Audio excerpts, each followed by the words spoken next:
Welcome to the SAMCRO Fantasy Football Podcast with your hosts, Chris Garcia and six-time champ, Erick Garcia.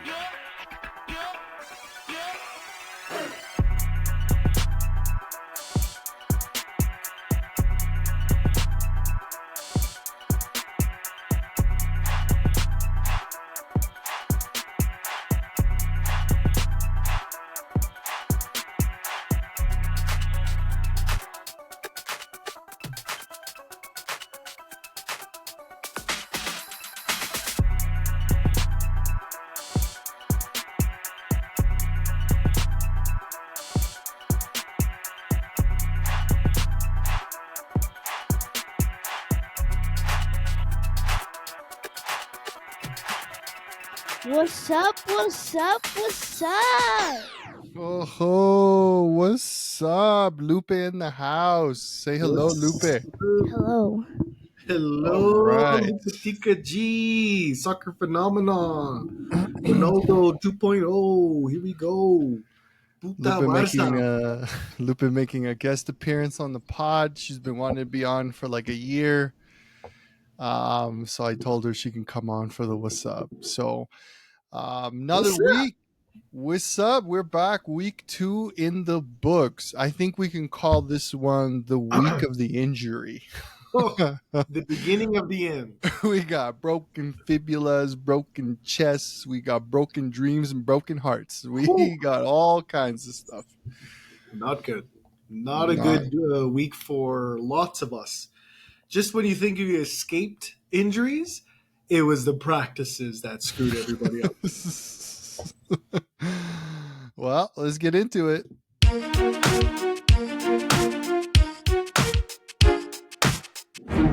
Week in Review. Well, we definitely had some tight games, some games that were absolutely destroyed by the injury bug. We'll start with the first game. It was pretty lopsided. I think that, myself against Alex going into the week, I think we were thinking it was going to be a close match. I think if I recall last week, you said that you'd give the edge to me, but I don't. These are one of the few actual games that didn't have any major injuries that impacted. It's just a very solid egg from Alex's team throughout.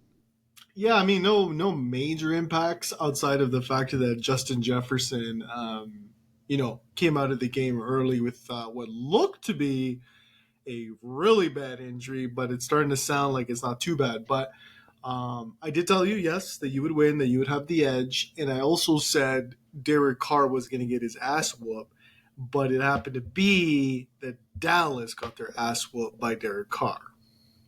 Yeah, no, it was an ass whooping by the New Orleans Saints against Dallas Cowboys, and the equivalent butt whooping that I gave to Alex. I mean, didn't really see. It's like we talked about, right? Like I was needing to punch above my weight, and that's basically what ended up happening in this game. They ended up doing better than I thought they were going to do. Up to even and including in Monday night, because even that Drake London catch of a touchdown was really the last catch of the game. Yeah, it actually cost me my match against Brad in a different league. But what I was really surprised about is Neighbors. Like, he was getting the ball literally what felt like the entire game. He had 18 targets, 10 receptions, 127 yards, 1 touchdown against Washington. So it's either he really is the real deal or Washington just couldn't perform shit. I don't know, man. Like I know that Neighbors was ranked really high, and I think that this was going to be a breakout game for him. But I also think though it was a perfect kind of match for him, right? It was a terrible, Washington defense.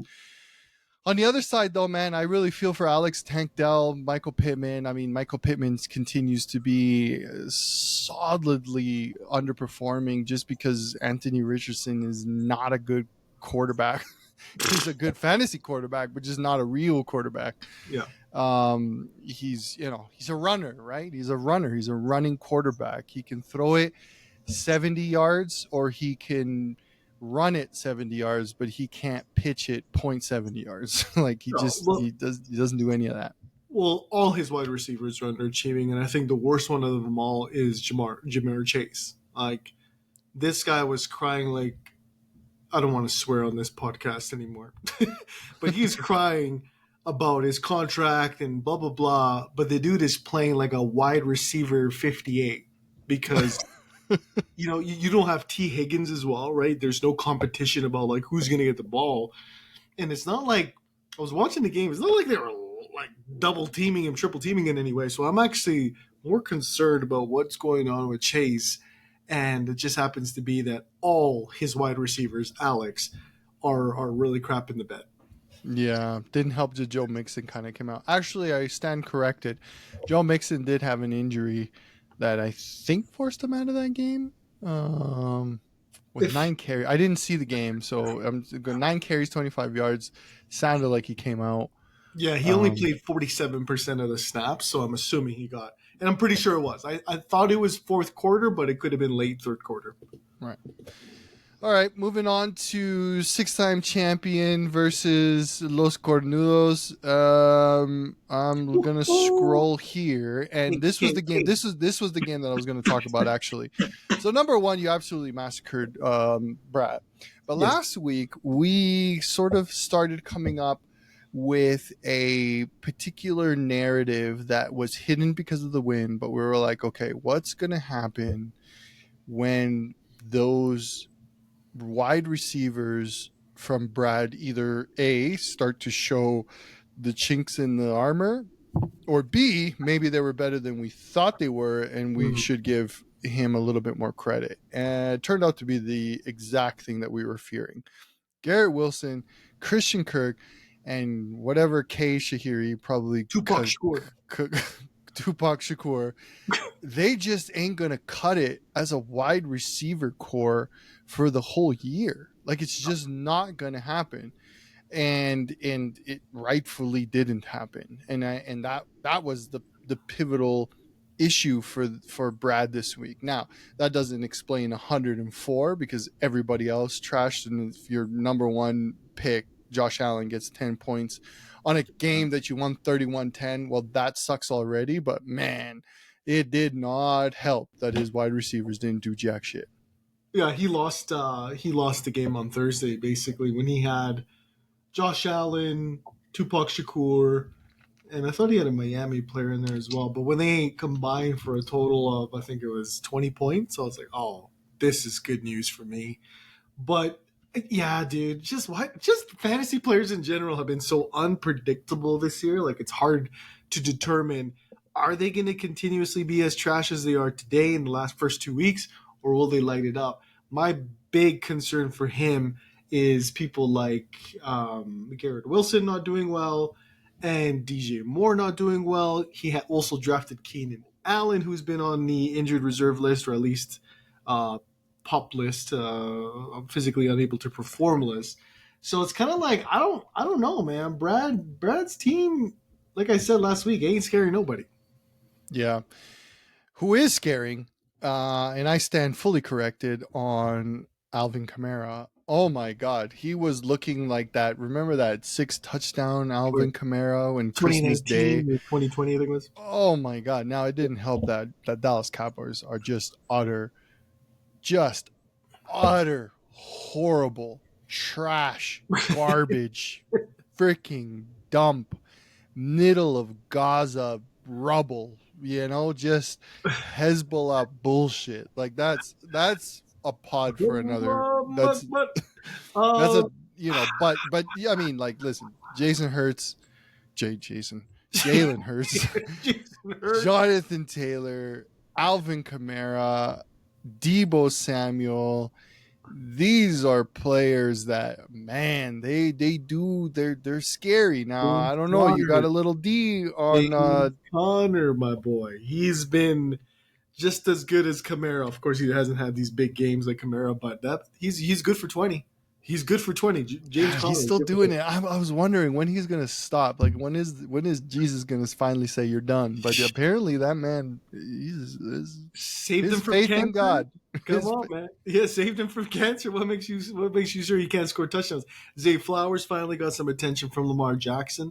He did have 11 points last week. This week with 22 with a touchdown. He was the main target guy. He's been double digits in targets, so the team's looking good. But injuries. Deebo Samuel finished the game in San Francisco, no problem. Boy was shaking hands, looking like little baby. All of a sudden, like you send that notification. I'm like, Deebo Samuel. I was like, what happened? What happened with Deebo Samuel? What happened? And then you're like, multiple games. I'm like, what's wrong with these soft ass NFL players today, man? No training camp, man. They don't train. They don't play preseason games. They don't do anything. Why? Because I mean, I guess I understand the risk and reward is you're injured with a massive ACL or a hamstring to one of your top players before the season, but it's still happening anyway. You're still out in the first 2 weeks of the season for some of these players. And so what's the risk? The risk is the rest of the damn season. Like look at Christian McCaffrey, IR. We'll get to him in a minute, but it's just, I don't know, man. I'm not a fan of what's going on. You know, used to have gritty players like the old Shannon Sharps. I'm not sure if you heard about it.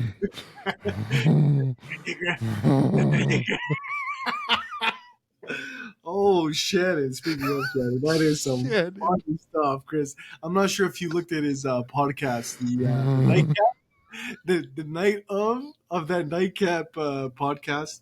He had celebrities come and roast him. It was one of the funniest things I've seen in a long time. I didn't see the roast, but I'll send it to you after. I caught some clips, but you know, I saw him where he's like, you know, I don't know how to turn on IG Live. It was on, but yeah, that was me.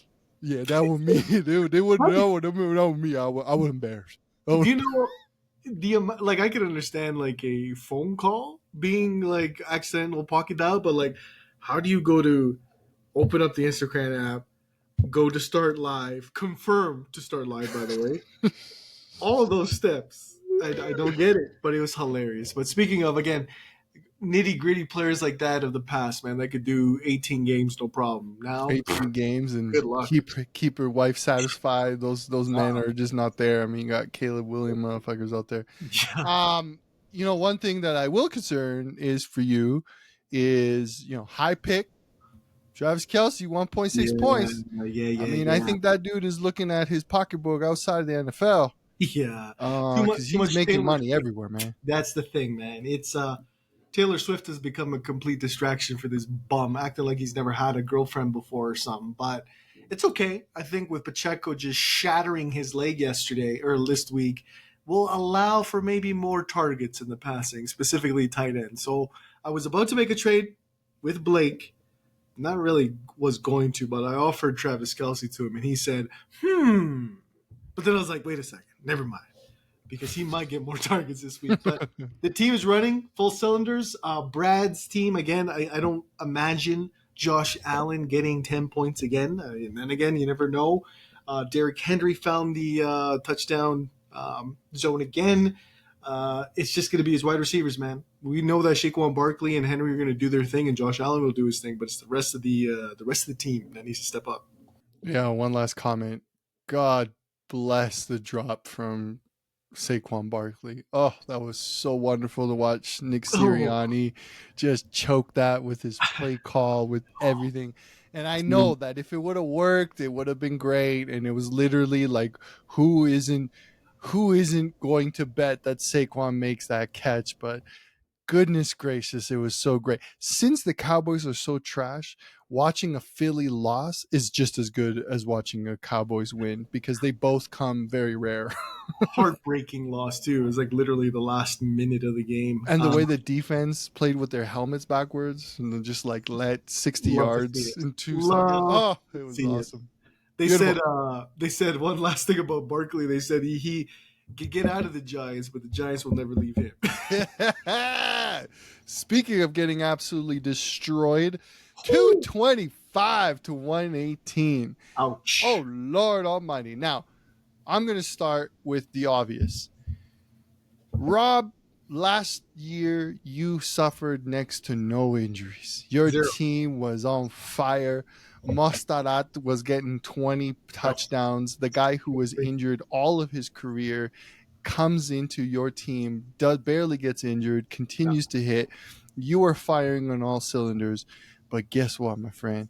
Fantasy football is a cruel mistress. Yep. And now you start off not only in that first game that you got screwed over for bad mismanagement, but just continue to F your team up as now Christian McCaffrey, the linchpin of your team, is gone for 4 weeks. Probably more, but at least 4 weeks.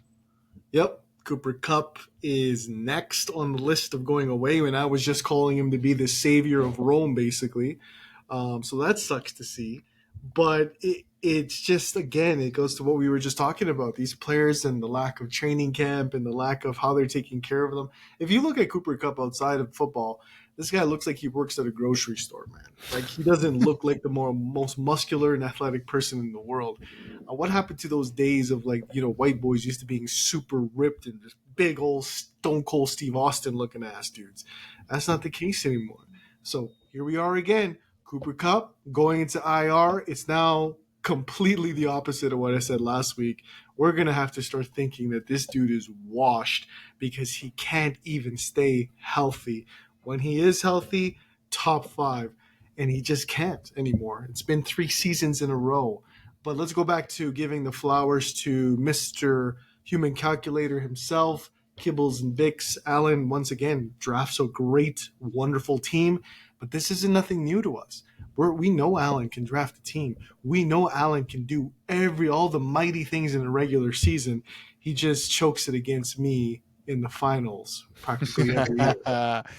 Why you gotta do that? Let's stay with the flowers. Let's not go ahead of ourselves. Flowers, Marvin Harrison, my God, comes out 130 yards. I'm sure he loved to see that because he was, this is a big bet. He had to create space and he had to create value.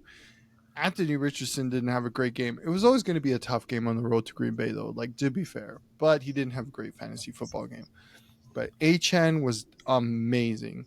Marvin Harrison, Nico Collins was balling. Even imagine that, 19 points and Nico Collins got 27 points. So, I mean, the dude was basically the whole offense. DK Metcalf does his regular thing where he just appears out of nowhere and has a couple of beast games and then goes away for a bit and then comes back for a beast game here and there.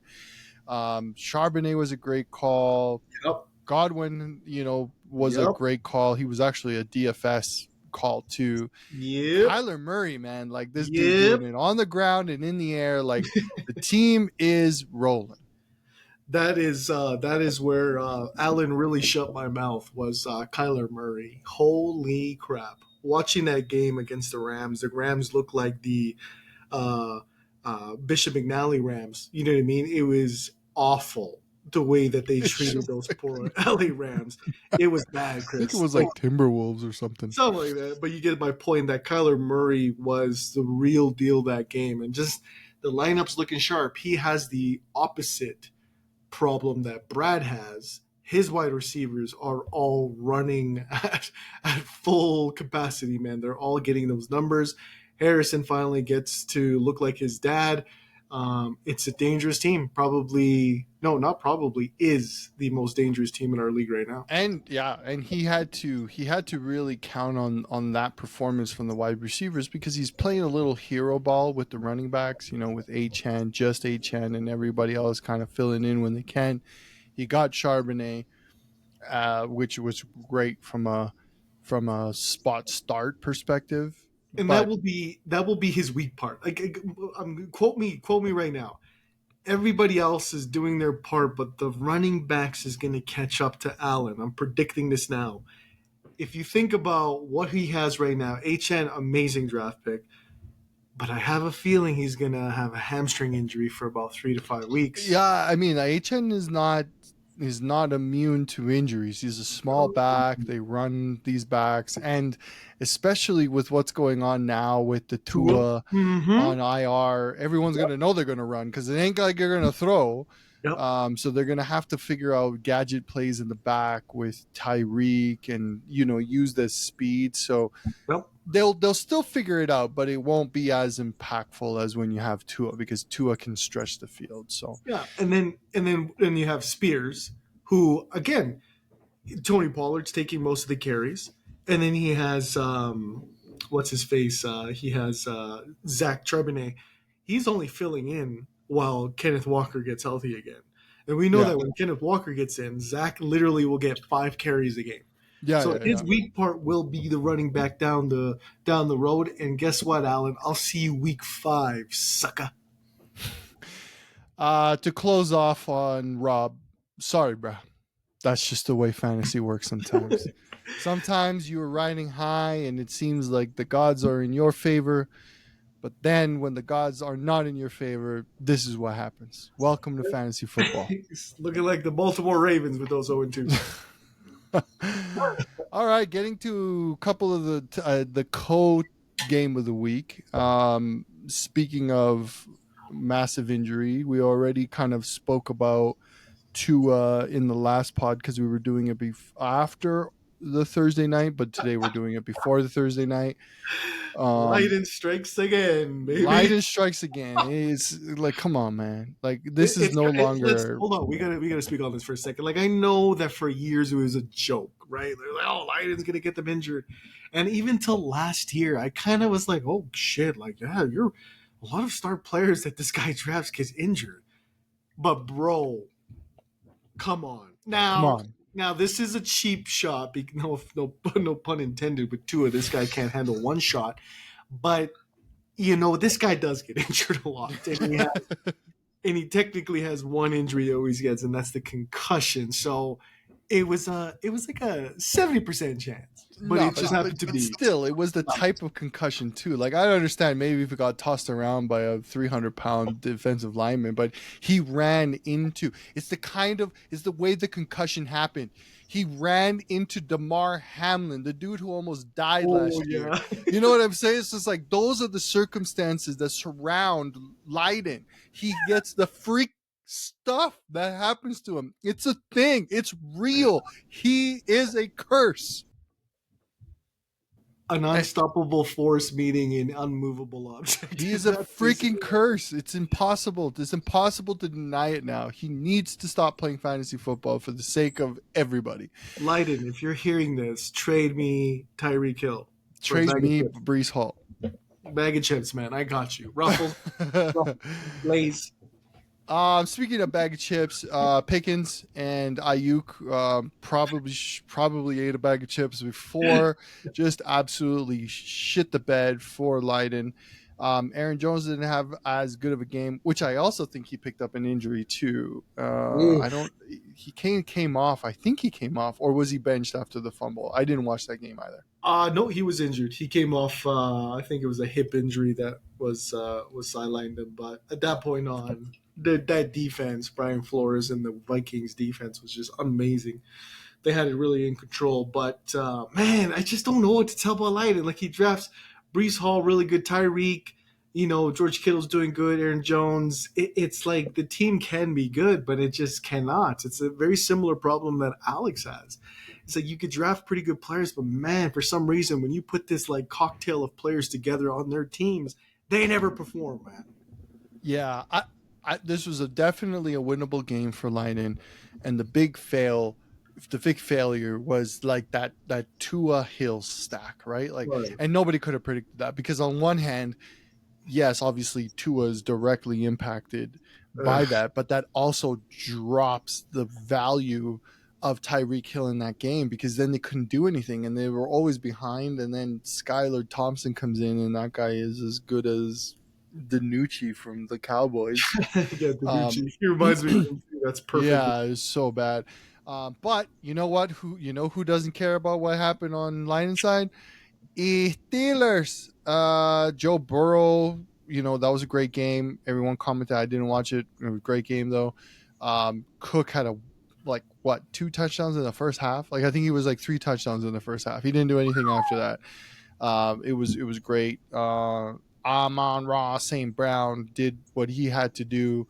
Mike Evans had a quiet night, but I think that was because they were probably covering him a little bit more, and it was like pick your poison. Isaiah Likely, sorry, bro, that's what it's going to be all year between you and I. We don't know who's going to be good for the tight end. We just know that one of these tight ends is going to be good. I don't think that this is the reborn or the 2.0 Patriots of a ways back where you can have Gronk and you can have Hernandez and they can be fantasy viable. It's next to impossible to have 2 tight ends that are fantasy viable. And in this case, we both have it. We both suck. Yeah, I mean, great win. I'm sure, Carlos was happy. I think he squeezed it through, though. It wasn't like it was convincing. Yeah. But he just squeezed it in, and people like Swift and Likely and Worthy didn't cost him, but against any other matchup might have cost him. For sure. I was a little scared when I saw Monse Brown go injured again. I'm not sure if you've been watching the Netflix special of receivers this year. No. Amon St. Brown. Amon-Ra. I can never say that ugly fucking Amon-Ra, man. Damn. All I can think about is Pharaoh when I see his name. That's how I figured it out, and it actually is. I think he was called. I think it exactly is that. It's like he was named after the sun god. Anyways, loser. This guy's issue for Carlos is going to be his trash ass running back in DeAndre Swift. The Mike Evans part, I'm not scared at one bit. Mike Evans is going to have one of those games where Chris Godwin goes off, but I would say 70% Mike Evans has the better game. So I'm not too worried about that. But yeah, his tight end situation is tricky. He has a bum in Dalton Schultz. And then he has Likely he will be very inconsistent all year, especially with the Ravens situation. That's going to be his weak part. And then, of course, Waddle was already not the most active, even with Tua this year. Now it's probably going to get worse. Worthy just showed that he could play only against the Baltimore Ravens. Not Worthy. Anybody could play against the Baltimore Ravens. So not impressed. I'm not impressed. Sorry. Yeah, his team is looking as average as possible for now. But Carlos has a habit of turning it up mid-season. So we'll see what he does. He's also involved in trades over the years that I could see him balling out. So good for Carlos, but it's beating a Leiden. So come on. And it's gotta not give you any kind of satisfaction to watch Justin Herbert against the awful Carolina Panthers just muster up 130 passing yards. Like, this is Justin Herbert. He was like a QB1 dynasty. Like, he was number 1 overall. And like, and his alternative is an equally terrible and equally failing Deshaun Watson. So it's like, he needed this win. These are the kind of wins that you just need to just like kind of get you through it. But yeah, there's a little bit of uneasiness in terms of some key positions for him. I mean, look who he's throwing the ball to. He's got Quentin Johnson he's throwing the balls to, which he did catch 2 touchdowns, which was an absolute miracle. I don't think Vegas even felt like they would even come close to that. But, who's he got to throw it to? And this is the Harbaugh, he has Jim Harbaugh now as his coach. The Harbaugh brothers are not the most they don't pass. They don't pass the ball. They love their running. They love their defense. They love the possession game. And that's not going to work with Justin Herbert. He just doesn't have that same thing. But they're 2-0. That's the thing. So it's kind of like, yeah, sure, who gives a fuck about his fantasy numbers? But don't expect much from Justin Herbert this year. No, it's definitely Harbaugh. And like what Harbaugh did in Michigan, I mean, Michigan won the national championship. Mm-hmm. You saw what they were doing. Like, they didn't need JJ McCarthy to do much. He was the JJ quarterback. McCarthy? Yeah, he was the quarterback. Yeah. So he didn't do much. And so it was defense and running. Like that's just it, and that's the hardball way, man. Yep. Speaking of the hardball way, I don't know. There's no segue to that. That was a terrible segue. But 139 to 134, last game of the week. Lots of crap being talked about Blake, and then his team just disintegrates before him. I was surprised that Josh Jacobs gets 32 carries, 151 yards, and somehow it's just 12 points. That doesn't seem right to me. Like that guy ran so much because there was nobody else. Like there was no way you can ask Malik Willis to do anything but hand the ball off to Josh Jacobs. Mason isn't as impressive, even though he was the outright starter. Amari Cooper, that's a big question mark. He just doesn't have. It's already bad that Deshaun Watson's his quarterback, but it's almost like he doesn't really care right now. He's not really doing it. I mean, when Jerry Jeudy makes you look bad, there's something up there. I don't know. Maybe Amari's just like, you know what, I'm done. I'm out. I'm just wondering why Blake has so many Cleveland Brown players. Yeah, not a winning strategy to go for so many Cleveland Brown players. This guy was thinking about taking a Suzuki up the Tokyo Mountains, I guess, during draft, because I'm not too sure what he was thinking about with all these players. Now, his defense, Jenkins, I believe, was a free agent acquisition, but it's still like, why? The passing game is awful right now with Deshaun Watson. Just ask, I think Carlos has him on his bench or somebody has him. But anyways, it's not looking good for Cooper. And, Cooper is such a professional, man. He's not going to be like such a diva about the situation, but you know what? He's a trade target for a competitor, Super Bowl competitor. I could see Amari Cooper being moved to even the LA Rams or some shit. Oh, I'm calling it now, man. LA Rams, Amari Cooper. Damn. Yeah.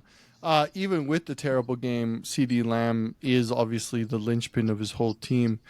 And then just overall, we got to talk about it very clearly. The disappointment for Blake is AJ Brown being called inactive very early on in the week. And actually, thank God that happened. I mean, if there's anything, I might throw as much hate as I can to a Philadelphia Eagle, but I think that something that I think Blake would appreciate is that AJ Brown was called out way, way early so that he was able to make some adjustments. Those adjustments were to bring in Nakins. Okay. Yeah. But yeah, and then a broken fibula for Isaiah Pacheco. That's gonna be hard. I don't know how long AJ's out for, but obviously Pacheco was out for a while. They said he's gonna be out for a couple weeks more for AJ. I think that week that just passed, and then this week coming up. I think he might be fine after. But yeah, it's tough when you're having to play people like Ty Chandler, Jerome Ford. I can kind of understand he is sort of carrying the running back for the Cleveland, but Mike Gesicki, you ain't gonna win, man. You ain't gonna win. Appropriately on the other side, which I think was what the team needed to do. From a projection of 144 to get 139, you're within 85 to 90% of your projection. That's pretty much all you can expect.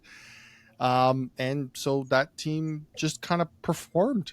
George's team performed. Mahomes, nothing to write home about, but it was an interdivisional game. No, not a divisional game. It's an AFC sort of championship type game. Always, when you're playing the Bengals, they've have been in the latter stages of the season. Jamar Gibbs is in an okay game. Very, very ballsy to play both Lion running backs. Normally that's not a great strategy, but 17 points from both of them. I'm like, wow. Not too bad. I like this I'm going to try to say his first name. Brian Thomas. Yes. I like this Brian Thomas guy.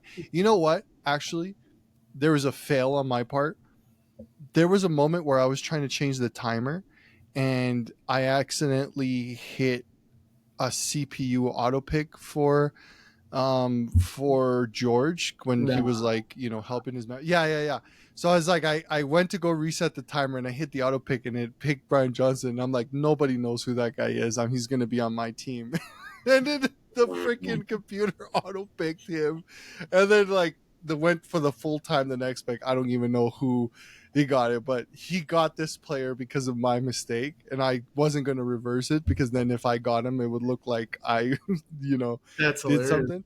But I think he's the clear number one wide receiver in Jacksonville. Devontae Adams had a great game in an unorthodox way on the road against Baltimore. So good on George for getting this win. Not under any special circumstances. I mean, Caleb Williams gets you 9 points, bro. Bum. It's a bum, man. This guy's got some bums playing for his team. Najee Harris. I mean, that dude wasn't relevant since he's been in Alabama, man. Like 3 years for nothing.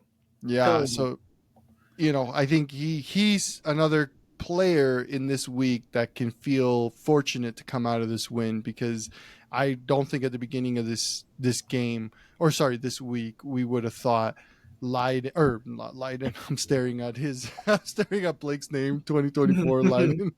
I don't think that we had Blake at all losing this matchup, but injuries are the great equalizer in this game.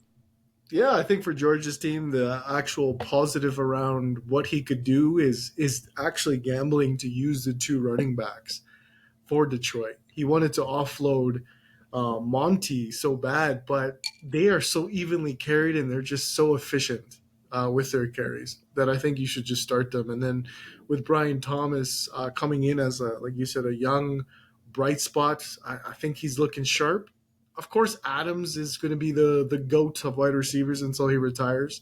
And it doesn't help when you got the Swiss cheese of the Baltimore Ravens that had to cover him. He pretty much could do whatever he wants. But yeah, team looks good. My only issue again will be the Caleb Williams situation. When are you going to start to think about possibly, putting in Gardner Minshew? At some point, you got to think about it. Yeah, at this point, I mean, unless that guy's proven. I mean, listen, these rookies now, we don't know, man. Bryce Young just got benched. We don't know, man. Like, did he really get benched? Yeah, Bryce Young's done. They just benched him. They're like, yeah, sorry, you're done. Wow. It's like they're these players. Like, look at. I'm gonna give you a name. Garrett Wilson. No, not Garrett Wilson. Zach Wilson. Where the hell is he? I think he's Denver. Exactly. Nobody knows, right? Like, all these new quarterback rookies, they're getting high draft picks, they're getting massive contracts, and they are not living up to them. It's like, this is like, I don't trust rookie quarterbacks anymore. Like, even the generational prospect that we've seen, Trevor Lawrence. What the hell has that guy actually done? He hasn't done nothing. He's been in the middle of the pack for sure. Like, he's definitely not the worst, but he's not even near the top 10, top 15. He's in the middle of the pack. Put him in that like 18, 20th mark. And that's kind of what you need. You need a serviceable bench QB when you do drafts like ours. You know what though? These quarterbacks, let's look at the other side of this right now. Everyone, chat, you can see the screen. Chat. You need like 8 years for them to like finally live up to the shit. Look at Baker Mayfield. Look what he doing. Yeah. Like, Baker Mayfield came out and he was like not fantasy viable for so many years, and he was number 1 pick, all that jazz. Look at him now; he's balling out. It's the system though. Like, look at Daniel Jones, right? Horrible, but they gave him his money. Look at now Bryce Young in a situation, horrible. Look at Justin Fields in Chicago, horrible. Look at Zach Wilson in the Jets, horrible. And now he's been substituted to irrelevancy. I think it's just unfair for some of these players that come off as high prospects because they've had good teams in college.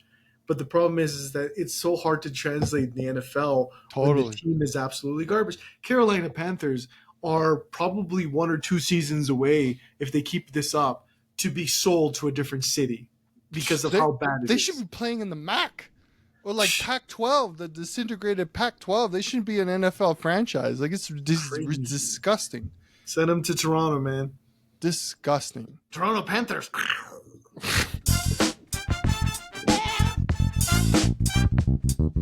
This week's matchup preview. Well, speaking of Caleb Williams, the first game to put it forward in terms of our predictions, Ridley me this. He just kind of like stopped caring about his name. He doesn't have Calvin Ridley on his team. He's just kind of like, oh, whatever. Like I've changed it twice already. He's having issues with CTE right now. We got a 144 projecting to 142 Carlos. I mean, this is like one of those like middle table English Premier games, you know, Brentford versus Crystal Palace. You're like, man, we could be one of the Brighton. Yeah, you know. Honestly, this is a toss-up for me because I can make an argument for both teams. So honestly, who you will go for, I'll go for the opposite. Man, ain't nobody has time to go through all of the details behind this game. I'm going to give your guess. I'm just asking, who's your prediction? I'm going to go with George on this one. You're going George? Okay, I take Carlos. All right, next. All right, Kibbles and Vicks versus 2024 Leidens. Okay, this one's a landslide. I'm going with Allen. Should be, but we could be wrong. We're going for Leiden as well. Like we're going for Leiden. What do you mean Leiden? Oh, sure. I keep reading Leiden 2024. I know, it keeps messing me up. I'm going with Allen to beat Blake. I'm going with Allen too, just because who is playing for Blake's team? I don't know. All right. Your freaking amazing team, which I didn't want to talk about and like give you any satisfaction about giving you flowers. Until I see your team underperform, there's no way I'm going to bet against you because this team is too good right now. Like everything is hitting on all cylinders. You know, the fact that, you know, that you're not favored by more is surprising. I'm going to go for your team, but I don't think that Carlos has, you know, nothing that you would still isn't good to shake your boots, right? Like wrong spit. McBride can have a good game. Rogers can have a good game, especially against New England. But it's you all night. Yeah, I'm going to say me by a little bit because I feel like there's going to be a slight adjustment. But I'm going to give my boy Carson Steele, who I just paid $24 for, the up and up. I feel like I'll score just a little bit more than Alex. Well, Good job spending $24 on the fullback. We're going to go Los Cornudos against Los Murphy Group. Another team where I'm like, I don't know who's going to play for you, and any other option that you have outside of Christian McCaffrey and Puka Nakua. No, wait, Puka Nakua wasn't on his team. Who did he have that just got injured outside of Cooper Kupp? Oh, Cooper Kupp. Yeah. Sorry. Yeah. I was thinking of a Ram, just the wrong Ram. So yeah, I'm sorry, bro. Like, I don't know who's playing on your team, so I'm going for Brad on this one. Not by much, but still, Brad. Same thing. I'm going to go for Brad. I think Brad just has the better matchups as well for this week. And what's shaping out to be an even toss-up, 148.32 against 148.75 on the projection. Those Cowboys versus Leiden. Who do you give the edge to? I'm going to go with you again this week. I don't think it's even going to be close, to be quite honest with you. I think the lineup is sharp. It's looking really, really good for matchups. I truly believe in neighbors. I like how you entered Rashid Shahid.